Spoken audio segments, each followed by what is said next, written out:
আবার নতুন করে শেখ হাসিনা উৎপাদন না হয়। আমাদের আবার মাথায় রাখতে হবে সেটার মধ্য দিয়ে একজন ব্যক্তি ঢুকবে, ঢুকে আবার শেখ হাসিনা হয়ে বের হবে, এরকম কোন যেন রাষ্ট্র ব্যবস্থা বাংলাদেশে বিদ্যমান না থাকে। এখন আপনি একটা বিচারক, ফেয়ারলেস কোন একটা বিচার কার্য পরিচালনা করবে, বাংলাদেশে এই পরিস্থিতি নাই। আপনি তার সেক্রেটারিয়েটে আপনি তাকে দখল করে রাখেন। আমাদের ব্যুরোক্রেসিকে আপনি হচ্ছেন স্ট্রাকচারাল রিফরমেশন আনলেন না, এবং এটা না আনার কারণে যেটা হয়েছে, পুরা জাতির প্রত্যেকটা ভোটার, ইভেন বিএনপি কে যারা ভোট দিয়েছে তারাও প্রতারিত হয়েছে, তারাও নিজেরা চিটিং ফিল করছে।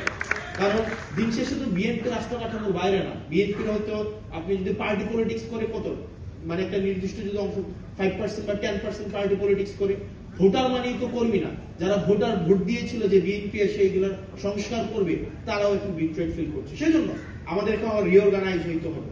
আমাদের এখানে যারা আছে আমাদের রিঅর্গানাইজ হইতে হবে।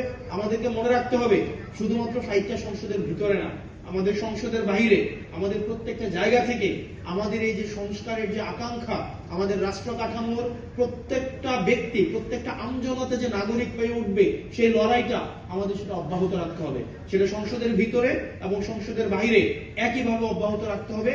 আবার যেন এমন কোন সিস্টেম বিদ্যমান না থাকে যে সিস্টেমের মধ্য দিয়ে আবার নতুন করে শেখ হাসিনা উৎপাদন না হয়। আমাদের আবার মাথায় রাখতে হবে সেটার মধ্য দিয়ে একজন ব্যক্তি ঢুকবে, ঢুকে আবার শেখ হাসিনা হয়ে বের হবে, এরকম কোন যেন রাষ্ট্র ব্যবস্থা বাংলাদেশে বিদ্যমান না থাকে। সেই জন্য আমাদের লড়াইটা অব্যাহত রাখতে হবে। আপনারা ভালো থাকবেন, আপনারা সুস্থ থাকবেন, আপনাদের সাথে দেখা হবে। এবং আমরা অবশ্যই, আমরা যেহেতু 5 আগস্ট জুলাইয়ের মধ্য দিয়ে আমরা এই প্রজন্ম গিয়েছি, আমরা সংস্কার অবশ্যই আনবো। আজকে না হোক আগামীকাল, আগামীকাল না হোক পরশু, এটা অবশ্যই, এটা জাতি, এটা হচ্ছে আমাদের নিয়তি, এবং এটা হচ্ছে আমাদের চূড়ান্ত, আমাদের বাংলাদেশের প্রয়োজন, বাংলাদেশের চূড়ান্ত নিয়তি হচ্ছে এই সংস্কার। আপনারা ভালো থাকবেন। আসসালামু আলাইকুম।